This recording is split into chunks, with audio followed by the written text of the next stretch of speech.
Hey kids, welcome to Lesson 4, Controlling Memory with Variables, Part 8. Expressions with Variables. Arithmetic becomes much more interesting when we use other variables in our expressions.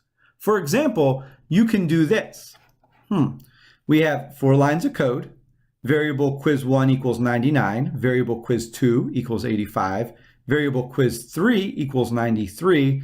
Then we have a variable which looks like average, which is equal to quiz 1 plus quiz 2 plus quiz 3, and dividing it by 3. That looks like an average, and also excellent scores by the students. Over here we have a little example of what's happening here. So we're taking the 3 quizzes here. We are averaging them, so we add them together, and we always, and as many as we add together is what we divide by. So we have 3 scores, so we divide by 3. So it turns our class average is a 92.33333. Very good class average. I'd be happy if that was my class. The end result is an expression with variables is the same as one without. The major difference is the values are retrieved from memory in order to do the calculation rather than simply hard-coded. So I think that means that we can more easily switch the numbers around instead of always putting the numbers in and making sure that they're there. That's probably pretty helpful. We got a mental model check. Watch the animation above to compute the expression the computer will. First, retrieve each of the values of the variable using an expression. Then, the arithmetic expression can be evaluated. Finally, the computer value can be stored in memory. So that's exactly what's happening here. And I assume that's what we're going to do today. We have a scenario. In this starting code, we have provided with you with variables that might be the kinds of things that you keep track of in a game.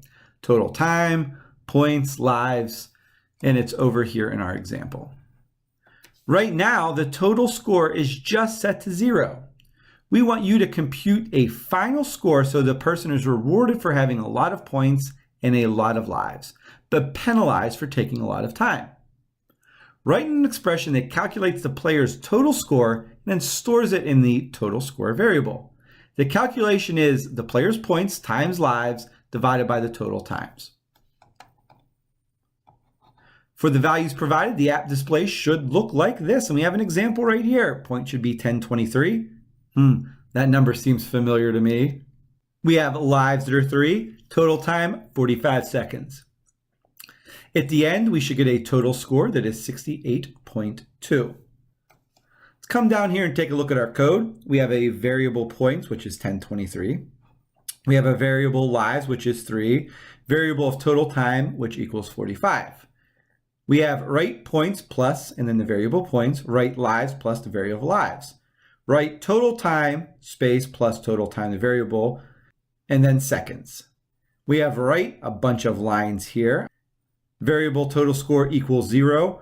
Write your total score is, and then the total score, which is currently set to 0. Let's hit run and just see what happens here. So right now we have 1023, 345 right there, but we're not getting anything there. Well, right here we have the player's points times lives divided by the total time. I think that's what I need to do in order to get that 68.2 number. Let's take a look down here and see what we need to do. I think I'm going to have to write a variable in order to put into that 0 there, because currently it's set to 0 and I want that to set to something. So I'm going to enter some spaces here. I'm going to comment this out. I want this to be my total score section. So I think the variable total score should be equal to, and then we have our parts up here, which is our points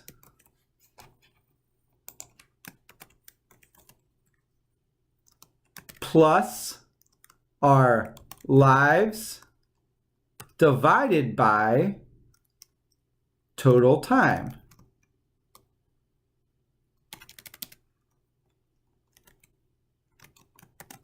Let's make sure it's spelled here. These are actually both lowercase, so we want to make sure that is there. I think at this point now, do not forget your semicolon.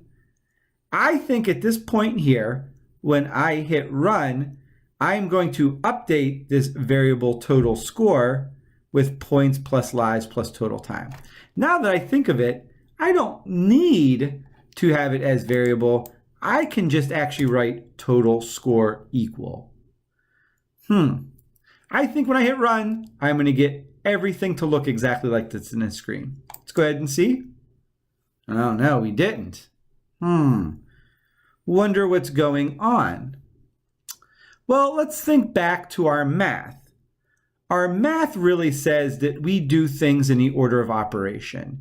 So right now, I have lives divided by total time, and then I'm adding it. And that's not what I want. What I want is points to be added to lives and then divided by the total time. So this is just a simple math issue right here. Let's see if that's all it is. Reset run, 22.8. Oh, I forgot to put the right math function. Remember, it's players' points times lives. I have an addition. Let's go over here, put our little multiplication symbol in. Now when I hit reset and run, now I should get my total in points. Reset run, there it is, 68.2. So I learned two things from this. One, there is still the orders of operations for math, so be aware of those. If you want something to be added first, then divided, make sure they are in their parentheses. Second, I learned that I didn't need to put variable in front of total score here because all I was doing was updating it. I already have the variable defined there. And then finally, make sure you read. I just had a simple addition, multiplication switch there, and that threw off my whole problem. So those are some things to keep aware of. I think that's really all we had to do for this lesson. We got the right number. It's displaying right. Everything looks good. Let's see if code.org wants anything else from us. Nope. Good job, kids. I'll see you on the next lesson.